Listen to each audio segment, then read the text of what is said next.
Welcome. Hello everybody.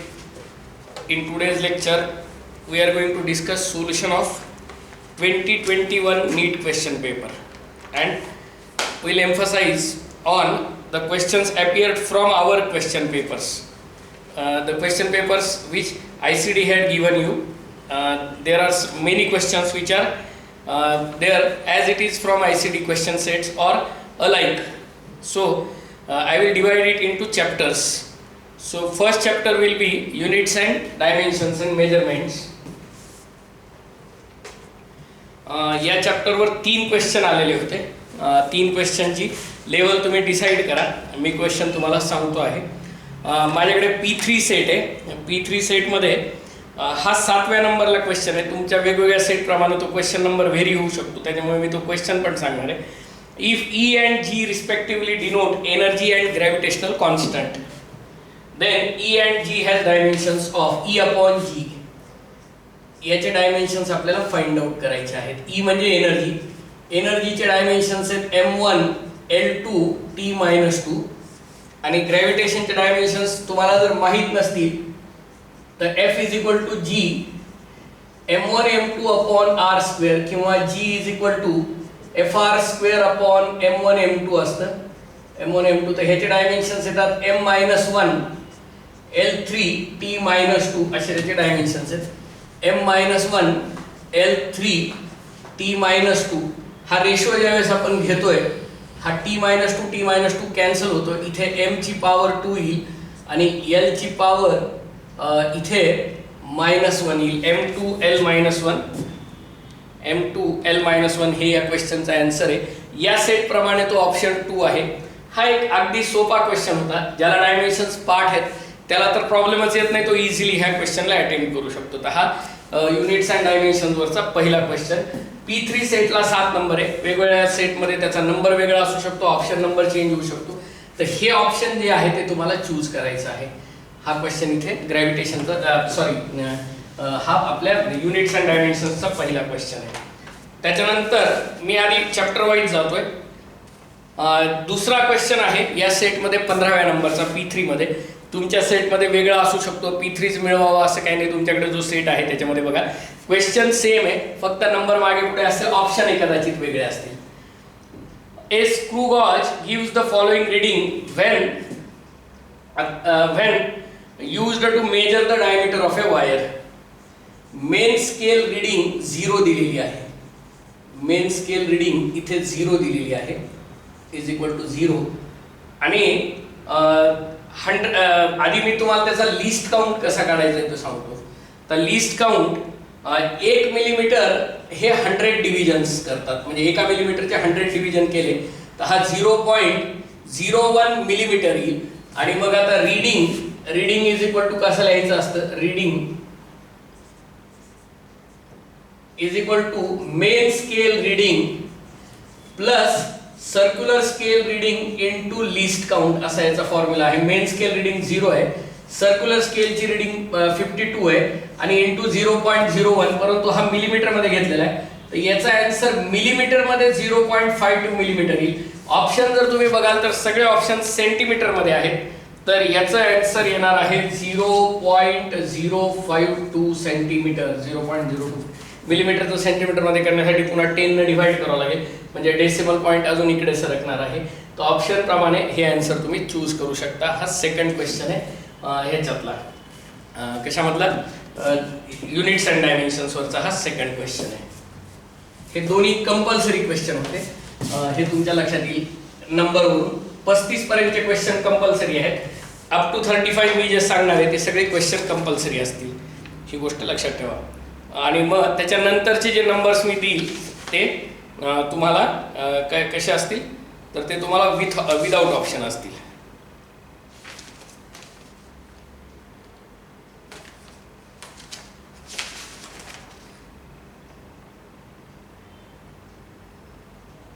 अजून एक question आहे युनिट्स अँड डायमेन्शन्स वरचा. या सेटमध्ये 29 नंबरचा. ऑफकोर्स हाय कंपल्सरीचा आहे. If force, acceleration and time are chosen as the fundamental physical quantities, find the dimensions of energy. Energy E is equal to f raise to x a raise to y आणि t raise to z असं येणार आहे. तर एनर्जीचे dimensions आहेत m1 l2 t minus 2, फोर्सचे dimensions आहेत m1 l1 t minus 2 to the power x, acceleration असल्यामुळे l1 t minus 2 to the power y आणि हा time to the power z. आता इथे m1 l2 t minus 2 is equal to m raise to x, m ची एकच term येणार आहे, l raise to x plus y येणार आहे, इथे x येणार आहे, इथे y येणार आहे, दोनच टर्म येतील आणि t raise to minus 2x minus 2y plus z येणार आहे.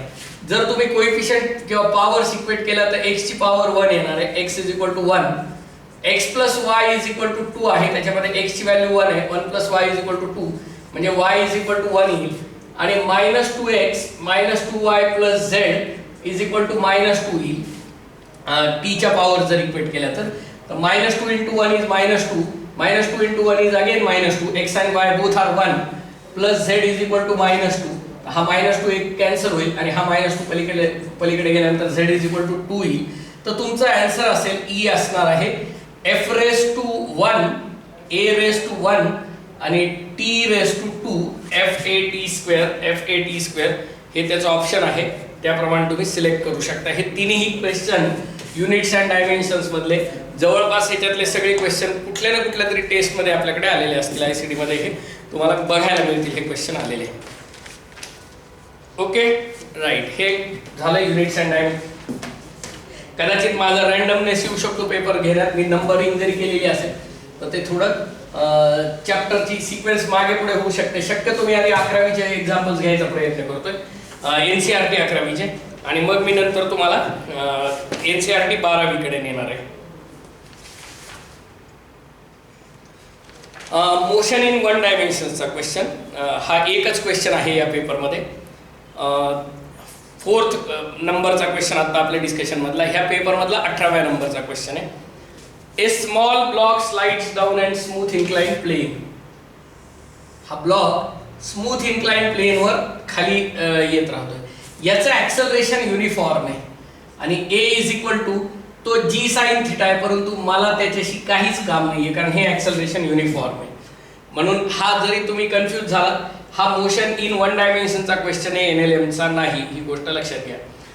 SN म्हणजे distance travelled in nth second is equal to u plus a/2 into 2n minus 1, परंतु इथे u 0 आहे, स्टार्ट फ्रॉम रेस्ट आहे. n सेकंड मध्ये काढले त्याने distance a/2 into 2n minus 1 आणि याच्या पुढच्या सेकंड मध्ये Sn प्लस 1 मध्ये पुन्हा u ची value 0, a/2 into 2n plus 1 minus 1, हा a/2 कॉमन राहील आणि इथे 2n प्लस 2 मायनस 1 म्हणजे a/2 इंटू 2n प्लस 1 येईल. या दोघांचा ratio Sn upon Sn plus 1, a/2 cancel होईल आणि याचा answer 2n minus 1 upon 2n plus 1. हा सेम क्वेश्चन आपल्या ICTच्या एका पेपरमध्ये होता. तर हा क्वेश्चन तुम्ही इथे बघू शकता. हा क्वेश्चन नंबर इथे या पेपरमध्ये 18वा आहे, तुम्ही ते बघू शकता. आणि हा 4थ्या नंबरला मी इथे घेतलेला आहे. मी चॅप्टर वाईज चाललेलो आहे, हे तुमच्या लक्षात येईल. ओके, मी थोडेसे नंबर मार्क करून आलेलो आहे की आपल्याला कशा पद्धतीने जायचं आहे याचं मी प्लॅन केलंय. आता मला ते नंबर शोधावे लागतात, मी कुठे नंबर दिलाय.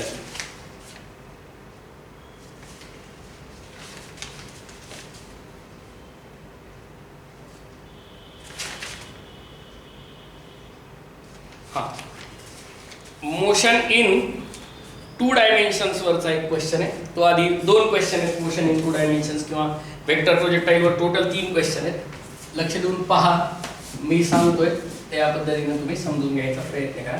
याच्यामध्ये लेंथी क्वेश्चन एक आहे, एक किंवा 2 तुम्ही लेंथी म्हणू शकता, पण बाकी डिफिकल्ट नाही आहेत. मी डिफिकल्ट लेवलबद्दल मी ते तुमच्या डिसिजनवर ठेवतो आहे. A car starts from rest.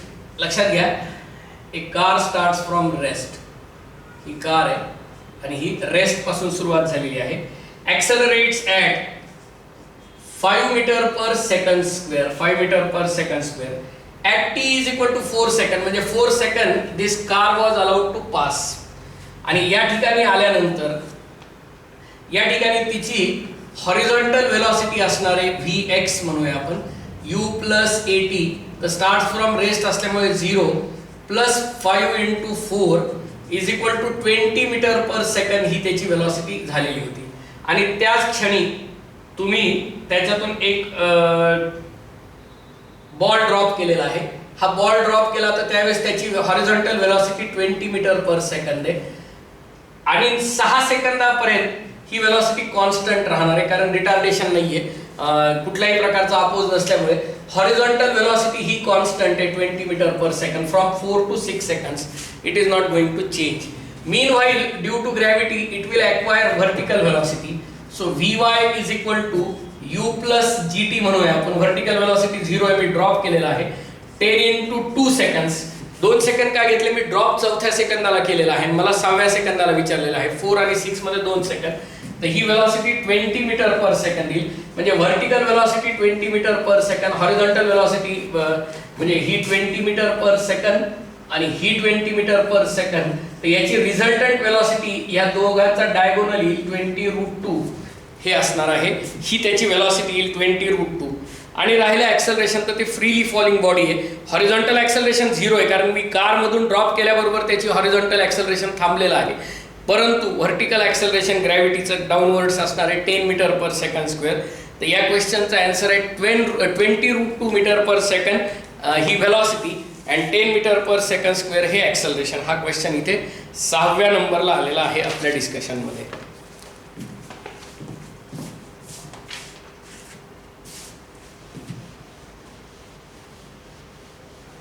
पुढे जाऊ आपण 7व्या नंबरच्या क्वेश्चनकडे जाऊ.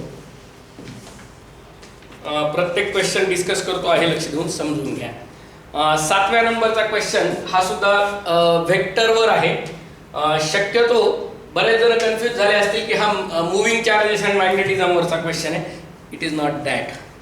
काय आहे बघा, F bar is equal to q v bar cross B bar. या सेटमध्ये हा क्वेश्चन नंबर 39 आहे. क्यू दिलेला आहे 1, वेलॉसिटी दिलेली आहे 2i cap plus 4j cap plus 6k cap ही वेलॉसिटी दिलेली आहे. क्रॉस बी बार दिलेला नाही आहे, तो आहे bxi cap plus byj cap plus bzk cap आणि फोर्स आपल्याला दिलेला आहे 4i cap minus 20j cap plus 12k cap. आता मला बी बार फाइंड आउट करायचा आहे. बी बार हा मला फाइंड आउट करायचा आहे.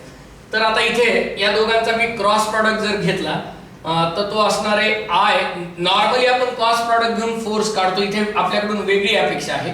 आय जे के कॅप डिटर्मिनंट लिहितो आहे मी 2 4 6 bx by bz is equal to इकडे येणार आहे 4i cap minus 20j cap plus 12k cap. आता इथे 4bz minus 6by 4bz minus 6by into i cap येणार आहे. याची व्हॅल्यू 4 येणार आहे. याची व्हॅल्यू 4 येणार आहे. त्याच्यानंतर मायनस जे असल्यामुळे इथे मायनस आहे जे कॅप आणि हा मायनस मायनस मला घ्यायची गरज नाही, मी प्लस 20 घेऊ शकतो. 2bz minus 6bx is equal to 20 हे माझं सेकंड इक्वेशन येणार आहे. आणि थर्ड इक्वेशन के कॅप साठी येणार आहे. तर 2by minus 4bx 2by minus 4bx is equal to 12. आता हे माझ्याकडे 3 सायमल्टेनियस इक्वेशन तयार झाले. हे जर मी सॉल्व्ह करत बसलो तर मला खूप वेळ लागेल. मग मी काय करतो की मी ऑप्शन्सला ट्राय देऊन बघतो की कोणतं येणार आहे ते. तर ह्या याच्यामध्ये माझ्याकडे 6 6 मायनस 8 असा आन्सर आहे. मी 6 6 मायनस 8 सॅटिस्फाय होतं का बघतो आधी. 6 into 4 24. Okay 6 into 4 is sorry 6 into minus 8. So it will be minus 32. Minus 32 आणि इथे minus 6 आणि by पण minus 6. मला वाटतं सी ऑप्शनला येणार आहे. minus 28 प्लस 32 म्हणजे 4. पहिलं इक्वेशन सॅटिस्फाय होणार आहे. वेगवेगळ्या पुस्तकांमध्ये वेगवेगळ्या सेटमध्ये वेगवेगळे आन्सर आहेत. तर मला इथे ट्राय करून बघावं लागेल. आता 2bz मायनस 6bx, मी 3 नंबरचा ऑप्शन ट्राय करतोय हे तुम्हाला सांगतोय. 2 इंटू मायनस 6 म्हणजे मायनस 12 आणि मायनस 6 इंटू मायनस 6 म्हणजे प्लस 36. तर याप्रमाणे ते सॅटिस्फाय होतं का हे तुम्ही बघू शकता. bz ची व्हॅल्यू इथे -8 आहे, म्हणजे -16 प्लस 36 तर प्लस 20 येतं. तर ह्याचा ऑप्शन 3 सॅटिस्फाय होतं. तुम्हाला काय करावं लागेल, ह्या bx ची व्हॅल्यू एका ऑप्शन मध्ये 6 -8 आहे, दुसऱ्या ऑप्शन मध्ये -8 6 आहे, -6 आहे, तिसऱ्या ऑप्शन मध्ये -6 -8 आहे. या व्हॅल्यूज ठेवून बघायच्या, कोणत्या ज्या व्हॅल्यूज सॅटिस्फाय करतील ते तुमचा आन्सर आहे. तर याच्यामध्ये तिसऱ्या ऑप्शनला ते सॅटिस्फाय होतात या सेट प्रमाणे. दुसऱ्या एका सेटमध्ये एक ऑप्शनला सॅटिस्फाय होतात, ते तुम्हाला बघावं लागेल. तर हा क्वेश्चन इथे आपला 7th नंबरचा क्वेश्चनचं डिस्कशन इथे झालेलं आहे.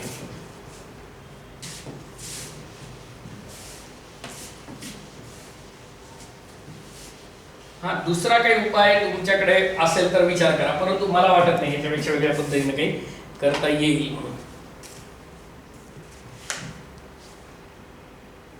ओके, हा झाला 7 नंबरचा क्वेश्चन. आता मी 8 नंबर कुठला चूज केलाय ते मी बघतो आधी.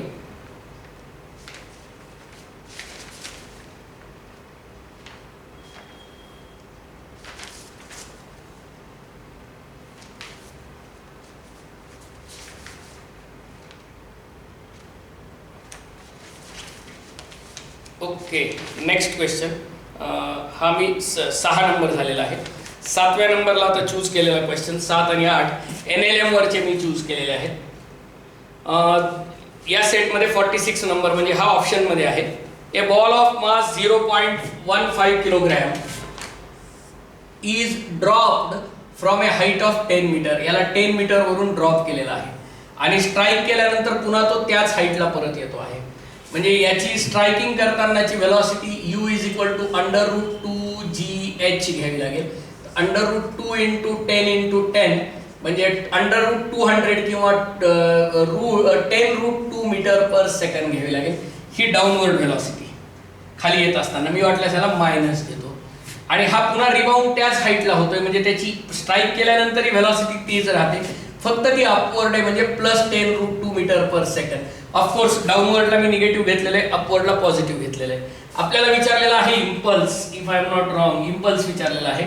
मॅग्निट्यूड ऑफ इम्पल्स म्हणलेला आहे, त्याच्यामुळे डायरेक्शनला जरी महत्व नसलं तरी m into V minus U, m 0.15, final velocity 10√2 minus of minus म्हणजे प्लस 10√2. तर इथे 0.15 इंटू 20√2 तर 15 गुणिले 20 म्हणजे 300 येतील. तर 300 2 डेसिमल नंतर पॉईंट येईल. 3 इंटू √2 3 इंटू 1.4 तर याचा answer 4.2 kg metre per second. Change in momentum, impulse itself is change in momentum. हा NLM वरचा क्वेश्चन आहे. हा इथे मी 7व्या नंबरला सॉल्व्ह करून दिलेला आहे. ओके, आणि या सेटमध्ये तो 46 आहे. Right, I hope you have understood this.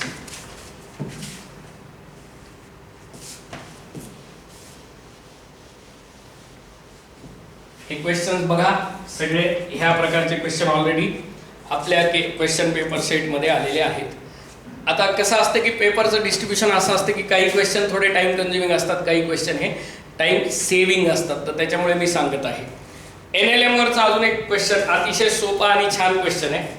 A uniform rod of length, हा असा रॉड दाखवलेला आहे फिगरमध्ये तुम्ही बघू शकता.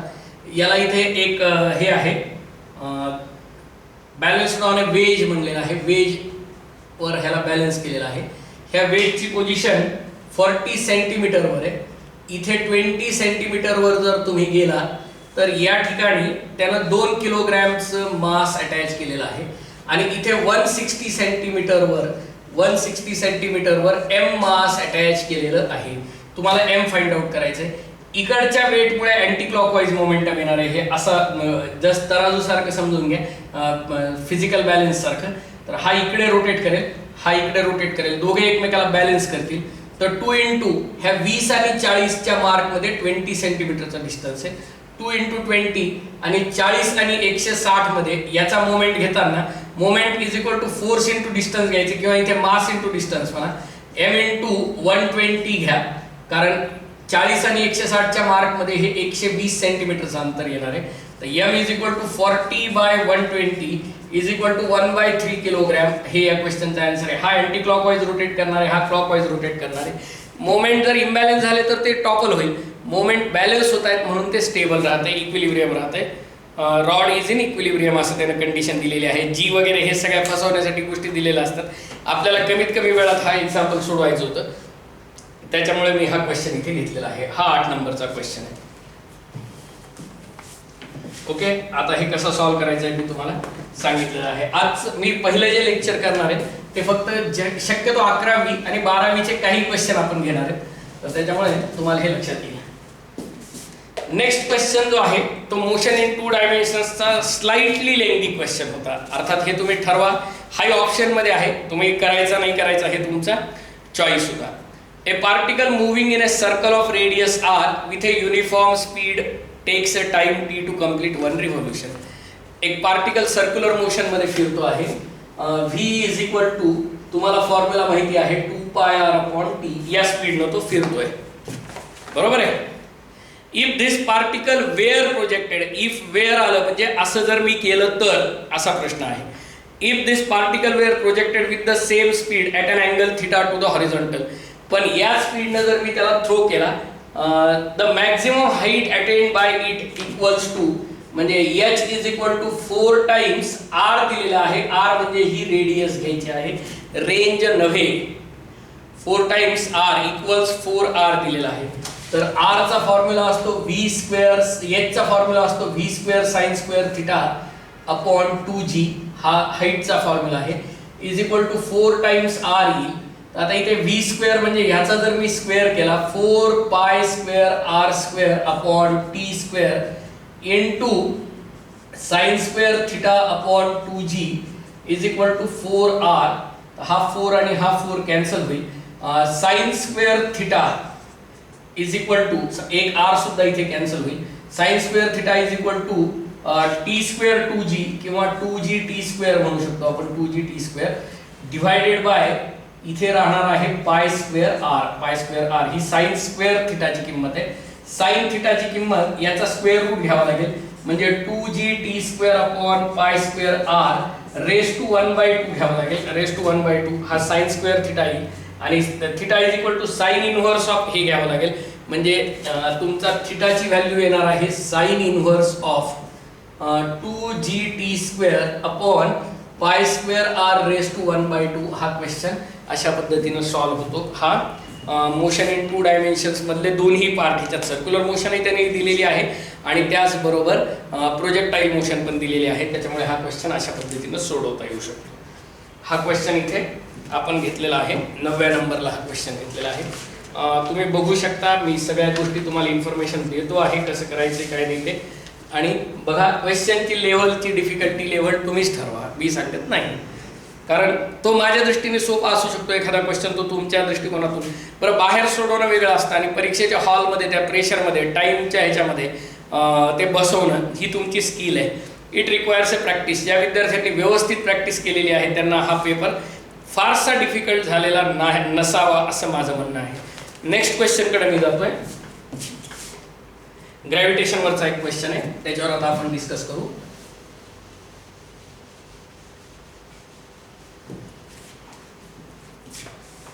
The escape velocity from the earth's surface is v.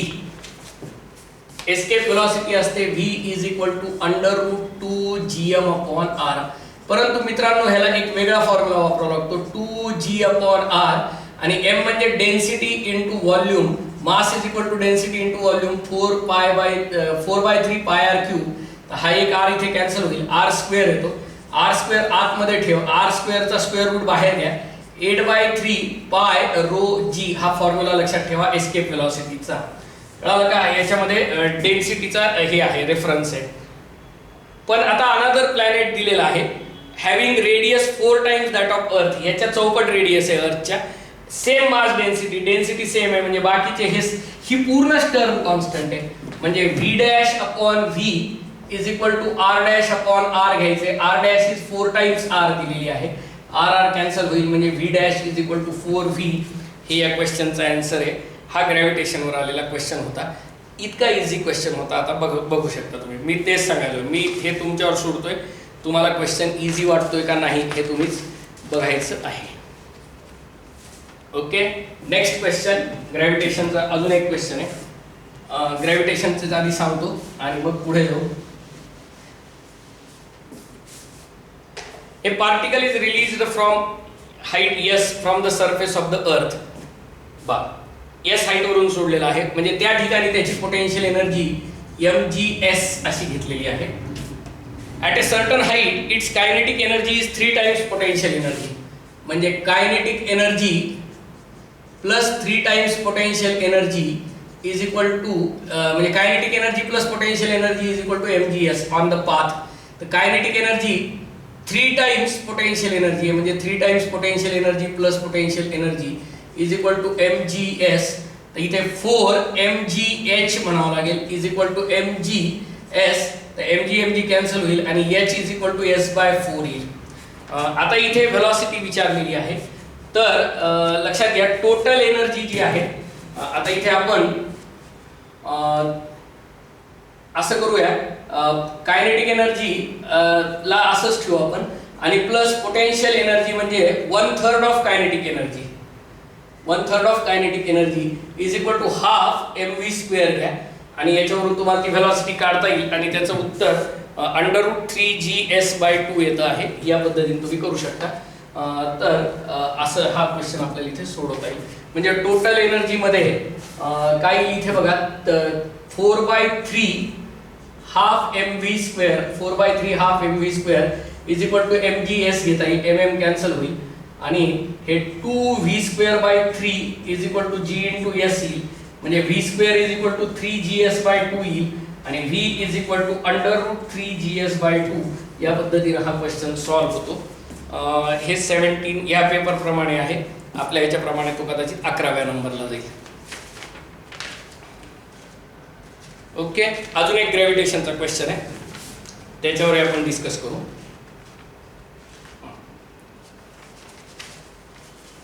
ग्रॅव्हिटेशनचा next question आपण डिस्कस करतोय.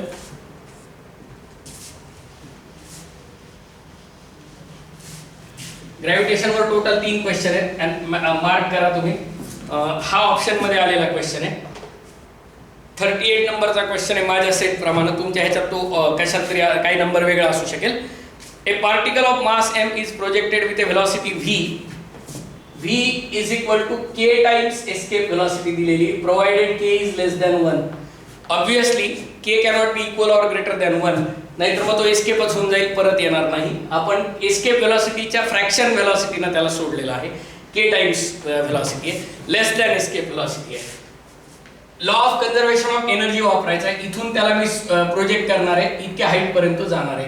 इथली टोटल एनर्जी आणि इथली टोटल एनर्जी कॉन्स्टंट आहे.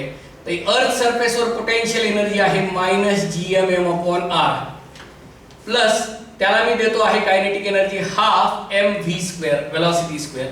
ही झाली total energy at the surface of the earth आणि या ठिकाणी तो जाऊन सीज होणार आहे, थांबणार आहे क्षणभर आणि मग पुन्हा अर्थात खाली येणार आहे.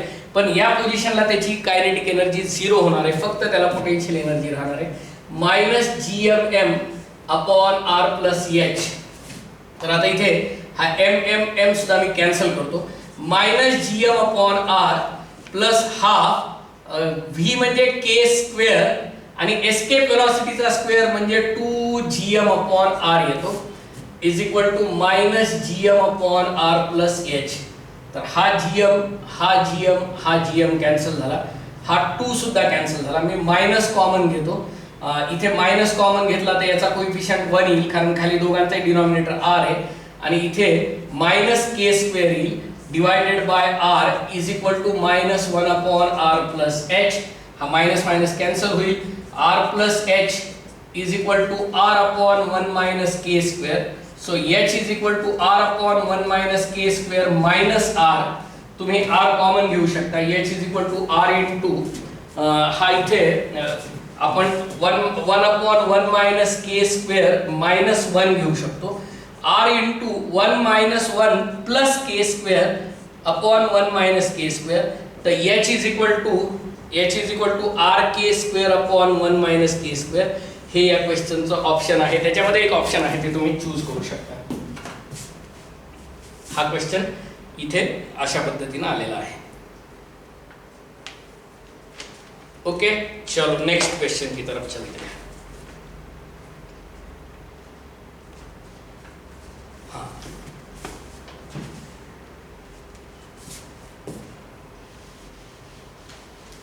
हे ग्रॅव्हिटेशनचे क्वेश्चन आलेले, 3 क्वेश्चन ग्रॅव्हिटेशनवर होते. तुम्ही नंतर डिस्ट्रीब्यूट करा क्वेश्चन कशा पद्धतीने आलेले आहेत, कोणत्या चॅप्टरवर किती आलेले आहेत. अर्थात पुढच्या वेळेस हीच प्रोसिजर फॉलो होईल असं होत नाही. थोडंफार व्हेरिएशन्स आहेत, पूर्ण सिलेबसवर त्यांचा फोकस आहे. यावेळेस मध्येच ऑनलाईन झालेल्यामुळे, लॉकडाऊनमुळे 11वीचे क्वेश्चन त्यांनी चांगल्या क्वालिटीचे आणि व्यवस्थित दिलेले आहेत, हे तुमच्या लक्षात येईल. नेक्स्ट क्वेश्चन जो मी घेतो आहे तो आहे वर्क पॉवर एनर्जीचा क्वेश्चन आहे. Water falls from a height of 60 metre at the rate of 15 kilogram per second. म्हणजे पोटेन्शियल एनर्जीचं कन्व्हर्जन कायनेटिक एनर्जीमध्ये होतं. अवेलेबल पोटेन्शियल एनर्जी mgh, तर हे 15 किलोग्रॅम पर सेकंड आहे. जी ची व्हॅल्यू 10 आहे आणि हा 60 मीटरवरून येतोय. म्हणजे 9000 वॅट, कारण जूल पर सेकंड असल्यामुळे वॅट इतकी पॉवर अवेलेबल आहे. त्याच्यातली 10% लॉस होती, म्हणजे 90% शिल्लक राहते. तर 9000 म्हणजे युज्ड पॉवर युज्ड म्हणू आपण, is equal to 90%, because 10% is lost due to friction. तर 90/100 येईल, तर हे 2 झिरो कॅन्सल होतील. 8100 वॅट येईल, म्हणजेच 8.1 किलोवॅट एवढी एनर्जी तुमच्या टर्बाईनला तुम्हाला वापरल्या जाईल. 10% त्याच्यातली लॉस होईल. तर याचा आन्सर 8.1. मागचा क्वेश्चन आणि हा क्वेश्चन पूर्वी आपल्या ICDच्या पेपरमध्ये आलेले आहेत, तुम्ही चेक करू शकता. ओके, आम्हाला एक अंदाज असतो, आम्ही कंटिन्युअस त्या ह्याच्यात फॉलो करतो की कुठला पेपर असू शकतो, कुठले क्वेश्चन विचारले जाऊ शकतात. ह्याच्यावर आम्ही एक सतत आमचं मॉनिटरिंग चालू असतं. काय एक्झामिनरचं सायकॉलॉजी काय आहे याच्यावर आम्ही अभ्यास करत असतो. त्याच्यामुळे हे क्वेश्चन तुमच्या लक्षात येतील की हे का आलेले आहेत, किंवा तसेच क्वेश्चन आलेले आहेत, किंवा आले हा ॲज इट इज आलेला आहे, इव्हन मागचा क्वेश्चन ॲज इट इज आलेला आहे. नेक्स्ट क्वेश्चनकडे जाऊया आपण. हा न्यूटन्स लॉ ऑफ कुलिंगचा क्वेश्चन आहे. या सेटमध्ये 33 नंबरचा क्वेश्चन आहे. एक cup of coffee cools from 90 degree to 80 degree Celsius, 90 degree Celsius to 80 degree Celsius in T minutes, आणि सराउंडिंग टेम्परेचर 20 डिग्री सेल्सियस आहे. न्यूटन्स लॉ ऑफ कुलिंग आहे dθ/dt is equal to k into theta minus theta naught. तर dθ/dt temperature fall 10 degree Celsius in time t is equal to k. आता theta घेताना ह्या दोघांचा average घ्यावं लागतं, म्हणजे 85 मायनस 20 घ्यावं लागेल. हे झालं फर्स्ट इक्वेशन. सेकंड इक्वेशन मध्ये 80 to 60 विचारलेलं आहे. 80 to 60, 80 degree Celsius to 60 degree Celsius, म्हणजे fall in temperature 20 divided by time t1 घेऊ. k इंटू 80 to 60 म्हणजे 70 मायनस 20 घ्यावं लागेल. या दोघांचा रेशो घेतला तर 10/t divided by 20/t1 is equal to k cancel होणार आहे. इथे मला वाटतं 65 येईल आणि इथे 50 येईल, म्हणजे 5 ने डिवाइड केलं तर 13/10 येतील. हा t1/2t इज इक्वल टू 13/10 येतील. हे 2 5 10 येतात, म्हणजे t1 is equal to 13t divided by 5. 13t divided by 5 याच्यामध्ये एक ऑप्शन आहे, ते तुमचा आन्सर आहे. न्यूटन्स लॉ ऑफ कुलिंगच्या बेसिक कन्सेप्टवर आधारित हा क्वेश्चन होता. हा क्वेश्चन इथे आपण डिस्कस केलेला आहे. ओके, चलो नेक्स्ट क्वेश्चन की तरफ चले. थोडंसं सिक्वेन्स राहावी असं मी बघत आहे तुम्हाला, कारण काही विद्यार्थी आता 11वीचा अभ्यास करतात, त्यांना तो क्वेश्चन समजावा म्हणून मी ते आधी सिक्वेन्स त्या पद्धतीने फॉलो केलेले आहे. 11वीच्या विद्यार्थ्यांना आधी याचा बेनिफिट होईल, त्यांनी पहिलं लेक्चर 11वीच्या विद्यार्थ्यांनी बघावं. ऑफकोर्स ICDच्या विद्यार्थ्यांना 12वीच्या बराच सिलेबस झालेला आहे, ते तुमच्या लक्षात येईल. Next question, a body executing simple harmonic motion with frequency n. लक्षात घ्या, बॉडीच्या ऑसिलेशनला टाइम आपण इथून निघाला तर इथे परत येण्यासाठी टाइम पिरियड घेतो आपण फ्रिक्वेन्सी, पण एवढ्या वेळामध्ये इथे मॅक्झिमम पोटेन्शियल एनर्जी आहे, इथे जाईल पुन्हा मॅक्झिमम पोटेन्शियल एनर्जी, म्हणजे एक ऑसिलेशन झालं पोटेन्शियल एनर्जीचं. आणि इथे पुन्हा डबल येताना म्हणजे पार्टिकलच्या एक ऑसिलेशनमध्ये पोटेन्शियल एनर्जीचे 2 ऑसिलेशन्स येतात. म्हणजे पार्टिकलची जर फ्रिक्वेन्सी n असेल तर पोटेन्शियल एनर्जीची फ्रिक्वेन्सी 2n घ्यायची आहे. हा या सेटमधला पहिला क्वेश्चन आहे, SHM वरचा क्वेश्चन आहे. A body is executing simple harmonic motion with frequency n. The frequency of potential energy is. तर पोटेन्शियल एनर्जीची किंवा कायनेटिक एनर्जीची फ्रिक्वेन्सी डबल असते. हा पॉईंट लक्षात ठेवायचा आहे. Okay, so don't forget it. हां, नेक्स्ट क्वेश्चन जो मी डिस्कस करतो आहे तो कायनेटिक थिअरी ऑफ गॅसेस या ह्याच्यावरचा आहे. मित्रांनो, मॅच द पेअर कॉलम होता, मॅच द पेअर असा क्वेश्चन होता. Root mean square speed of gas molecule, direct फॉर्म्युले विचारलेले आहेत. तर route mean square velocity √3RT/m असल्यामुळे RMSचा एचा ऑप्शन, एची जोड असणार आहे √3RT/m. तुमच्या ऑप्शनप्रमाणे तुम्ही त्याला चेक करू शकता.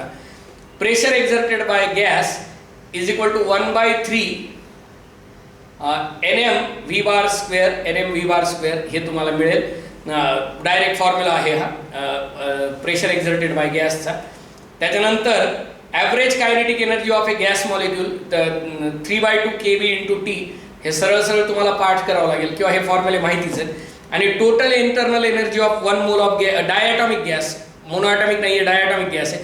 मोनोॲटॉमिक गॅसची 3/2 RT आहे, डायॲटॉमिक गॅसची 5/2 RT आहे. त्याप्रमाणे तुम्हाला त्याचे मॅचिंग द पेअर्स करावे लागतील. हा क्वेश्चन इथे या पद्धतीने घेता येतो. हा मी इथे हा क्वेश्चन इथे घेतलेला आहे. मॅच द पेअर फक्त ज्यांनी अभ्यास केलेला होता त्यांच्यासाठी हा क्वेश्चन होता. याच्यावर कुठलेही कॅल्क्युलेशन्स किंवा काहीही नव्हतं हे तुमच्या लक्षात आलेलं असेल.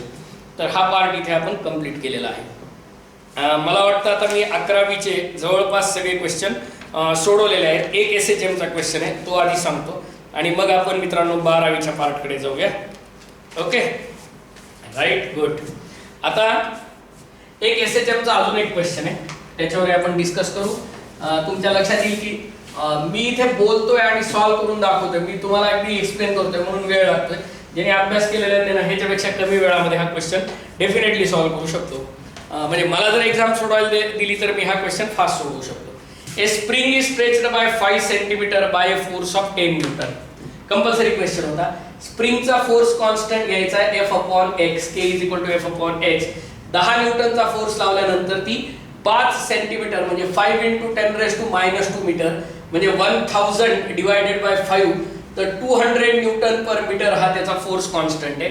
आणि आपल्याला त्याचा पिरियड काढायचा आहे. T = 2π √m/k असा फॉर्म्युला आहे. 2π ची व्हॅल्यू 6.28, m म्हणजे 2 किलोग्रॅमचं मास दिलेला आहे आणि हा 200 म्हणजे 6.28 × 1/100 म्हणजे हा रूट मध्ये 1/100 म्हणजे 6.28/10. याचा आन्सर 0.628 सेकंड हे या क्वेश्चनचा आन्सर आहे. हा SHM वरचा क्वेश्चन होता. अतिशय इझी क्वेश्चन होता हा, तुमच्या सहज लक्षात येऊ शकतो. Okay, I hope you have understood this. हा क्वेश्चन इथे अशा पद्धतीने सॉल्व्ह होऊ शकतो. जर एखादा कुठला मला वाटला तर मधून अधून मी सिक्वेन्स चेंजही करेल, ती काही अडचण नाही. आता आपण नेक्स्ट पार्टकडे जाऊ. 12वीचे क्वेश्चन सुरुवात करतो आहे मी इलेक्ट्रोस्टॅटिक्सच्या चॅप्टर पासून. Two charge the spherical conductors of radii R1 and R2. हा एक कंडक्टर आहे, हा एक कंडक्टर आहे. याची रेडियस R1 आहे, ह्याची रेडियस R2 आहे. इनिशियली त्यांचे पोटेन्शियल्स वेगळे असू शकतात, पण ज्यावेळेस मी त्यांना कनेक्ट करतो त्यावेळेस त्यांचे पोटेन्शियल इक्वल येणार आहेत. म्हणजे V1 = V2 येणार आहे. पोटेन्शियलचा फॉर्म्युला असतो Q1/4πε0R1 = Q2/4πε0R2. कनेक्ट केल्यानंतर हायर पोटेन्शियल कडून लोअर पोटेन्शियल कडे चार्ज फ्लो होतो आणि इक्विलिब्रियमला दोघांचं पोटेन्शियल सेम असणार आहे. हा 4πε0 कॅन्सल होतो. याची सरफेस चार्ज डेन्सिटी σ1 आहे, ह्याची सरफेस चार्ज डेन्सिटी σ2 आहे. तर Q1 = σ1 into charge per unit area आहे, याचा surface area 4πr1² divided by R1 = σ2 into 4πr2² divided by R2. 4π cancel होतील, इव्हन इथे R1 कॅन्सल होईल, R2 सुद्धा कॅन्सल होईल. σ1/σ2 = ह्या साईडला एक R2 शिल्लक आहे, इथे एक R1 आहे. हे या क्वेश्चनचा आन्सर आहे. हा इलेक्ट्रोस्टॅटिक्स मधला क्वेश्चन आहे याचा आन्सर R2/R1 येणार आहे. हा क्वेश्चन इलेक्ट्रोस्टॅटिक्स मधला या सेटमध्ये 4 नंबरला आहे, तुम्ही बघू शकता. ओके बच्चो, समजलेलं असेल असं मला वाटतंय. मी आता पुढे जातो. याच ह्याच्यामध्ये इलेक्ट्रोस्टॅटिक्सचा ह्याच्या पाठोपाठ एक दुसरा क्वेश्चन होता. ए पॅरलल प्लेट कॅपॅसिटर. मुद्दाम एक्सप्लेन करतोय, लक्ष देऊन समजून घ्या. ह्या त्याच्या 2 प्लेट्स आहेत ह्या पॅरलल प्लेट कॅपॅसिटरच्या. ओके, या दोघांच्या मध्ये इन्सुलेशन आहे, मीडियम आहे. एनर्जी डेन्सिटीचा फॉर्म्युला असतो 1/2 इप्सिलॉन नॉट ई स्क्वेअर. हा energy stored per unit volume आहे. A parallel plate capacitor has a uniform electric field E bar in the space between the plates. Okay, या दोघांच्या मध्ये electric intensity आहे E bar. या प्रत्येक प्लेटचा area A आहे आणि ह्या दोघांमधलं डिस्टन्स D आहे. तर मधला जो मीडियम आहे त्याची व्हॉल्यूम असणार आहे A × D, area of plate into distance. तर आपल्याला विचारलेलं आहे एनर्जी स्टोर्ड. तर energy stored is equal to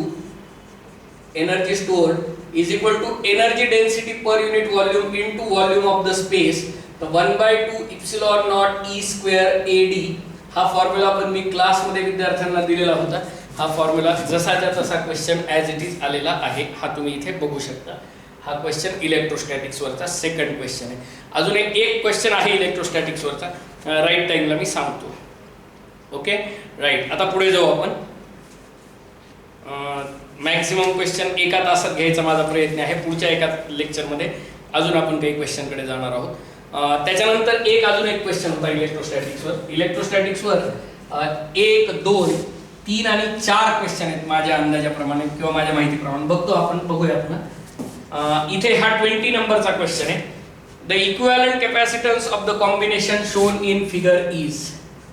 हा एक कॅपॅसिटर, याला एक कॅपॅसिटर इथे जोडलेला आहे, इथे एक कॅपॅसिटर जोडलेला आहे आणि ही लाईन अशी बायपास केलेली आहे आणि ह्या प्रत्येकाची कॅपॅसिटी C आहे. तुम्हाला equivalent capacitance of the combination shown in figure ह्या 2 पॉईंट मधलं इक्विव्हॅलंट कॅपॅसिटन्स काढायचं.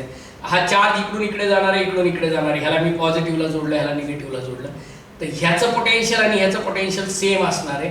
म्हणजे या कॅपॅसिटरच्या अक्रॉस पोटेन्शियल डिफरन्स 0 येणार आहे सिमेट्रीवरून. म्हणजे ह्या कॅपॅसिटरवर चार्ज स्टोअर होणार नाही, आलेला चार्ज इकडे बायपास करून इकडे जाणार आहे. मग आता हा C आणि हा C एकमेकाला पॅरलल येतील. CP is equal to C1 plus C2 म्हणजे 2C येणार आहे. C प्लस C 2C येणार आहे. तर ह्या क्वेश्चनचा आन्सर 2C आहे. हा क्वेश्चन अतिशय सोपा होता हे तुमच्या लक्षात येईल. म्हणजे जवळपास सगळेच क्वेश्चन सोपे आहेत हे मी दाखवत आहे. तुम्ही म्हणाल की सर आता बाहेर छान वाटतं तुम्हाला, आम्ही आतमध्ये गेल्यानंतर आमची मुलांना जे नवीन विद्यार्थी आहात त्यांनी ह्यावरच आपल्या मानसिक संतुलन ठेवण्यावरच भर द्यावा लागतो परीक्षेमध्ये. प्रेशर घेऊन काहीही होत नाही. प्रेशर घेऊन तुमचा परफॉर्मन्स खराब होतो. प्रेशर न घेता पेपर सोडवा हेच तुम्हाला सांगणं आहे. नंतर आता मी जातो आहे करंट इलेक्ट्रिसिटीच्या पार्टकडे. राहिलेले क्वेश्चन पुढच्या लेक्चरमध्ये आपण डिस्कस करणार आहोत. कंप्लीट टोटल 50चे 50 क्वेश्चन आपण इथे डिस्कस करणार आहोत. जरी तुम्हाला ह्याच्यावर काही सोल्युशनमध्ये डाऊट आला तर तुम्ही आम्हाला विचारू शकता. निश्चितपणे तुम्हाला त्याचा फायदा होईल. ओके, पर्सनली येऊन विचारू शकता, मेसेज करू शकता, कुठल्याही पद्धतीने तुम्ही क्वेश्चन विचारू शकता, काहीही प्रॉब्लेम नाही. करंट इलेक्ट्रिसिटीवरचा एक क्वेश्चन आहे. The effective resistance of a parallel combination that consist of 4 wire. 4 wires पॅरललमध्ये आहेत. Of equal length, equal area of cross section and same material. R is equal to rho L/A. हा resistance of वायरचा formula आहे. Same material म्हणजे rho same आहे, same length, same area of cross section. All parameters are same, that means all 4 wires have same resistance. ह्या 4 wire प्रत्येकीचा resistance R आहे. या मी एकमेकाला parallel मध्ये जोडल्या. पॅरलल मध्ये जोडल्यानंतर ह्यांचा equivalent resistance R/4 is equal to 0.25 येतो. म्हणजे R is equal to 1 ohm. प्रत्येक वायरचा 1 ओहम रेजिस्टन्स आहे. आता ह्या 4 वायर जर मी सिरीज मध्ये जोडल्या R सिरीज मध्ये 4R येईल. म्हणजे 4 × 1 याचं आन्सर आहे 4 ओहम. जर तुम्ही सिरीज मध्ये जोडल्या तर ह्यांचं रेजिस्टन्स 4 ओहम येईल. हे या क्वेश्चनचा आन्सर आहे. इतका सोपा फंडामेंटलवर 10वी वरच्या बेसवर हा क्वेश्चन होता. हे तुमच्या लक्षात येऊ शकतं. ओके, हे मी तुम्हाला सगळं सांगत आहे ते लक्ष देऊन समजून घ्या. Next question. एक क्वेश्चन मी जो सांगतो आहे तो फ्लुइड मेकॅनिक्सचा क्वेश्चन आहे, प्रॉपर्टीज ऑफ फ्लुइड्सचा क्वेश्चन आहे, त्याच्यावर आपण इथे डिस्कस करू आणि मग राहिलेल्या क्वेश्चन्सवर आपण पुढच्या पार्टमध्ये जाऊ. मीनव्हाईल त्याच्या आधी मी काय करतो, करंट इलेक्ट्रिसिटीचा दुसरा क्वेश्चन सांगून टाकतो आणि एक क्वेश्चन मी पुढच्या डिस्कशनसाठी ठेवतो. In a potentiometer circuit, EMF 1.5 volt balance at a point 36 centimeter. Potentiometer चा फॉर्म्युला आहे E2 upon E1 is equal to L2 upon L1. ह्या पहिल्या 2.5 दुसरा सेल आहे आणि पहिला 1.5 आहे. याची बॅलन्सिंग लेंथ फाइंड आउट करायची आहे. याची बॅलन्सिंग लेंथ 36 सेंटीमीटर दिलेली आहे. तर हे 5/3 येणार आहे आणि into 36 is equal to L2 येईल. तर 12×36 L2 is equal to 60 centimetre. हे या क्वेश्चनचा आन्सर आहे. अगदी फंडामेंटलवर हा क्वेश्चन होता, करंट इलेक्ट्रिसिटीचा फंडामेंटलवर हा क्वेश्चन होता, हे तुमच्या लक्षात येईल. अतिशय सोपा क्वेश्चन होता. Okay right. आता मी पुढे जात आहे, अजून एका क्वेश्चन जात आहे. हा क्वेश्चन मी फ्लुइड मेकॅनिक्सचा किंवा प्रॉपर्टीज ऑफ फ्लुइड्सचा क्वेश्चन आहे. The velocity of a small ball of mass m and density d when dropped in a container filled with glycerin becomes constant after some time. Initially त्याची velocity acceleration जास्त असतं. Constant कधी येते, ज्यावेळेस त्याच्यावरचे forces एकमेकाला balance करतात. तर खालच्या दिशेनं त्याचं फोर्स आहे, वेट त्याचं mg, बरोबर आहे. mg हे त्याचं वेट आहे आणि एक म्हणजे व्हिस्कस फोर्स आणि दुसरा म्हणजे बॉयंट फोर्स. बॉयंट फोर्स हे दोन फोर्स. हा खाली येत असताना ग्लिसरीन मध्ये याचं वेट खाली आहे mg, याचं वेट खाली आहे mg, m कॅपिटल दिलेला आहे. आणि वरच्या दिशेनं एक आहे व्हिस्कस फोर्स आणि दुसरा आहे बॉयंट फोर्स.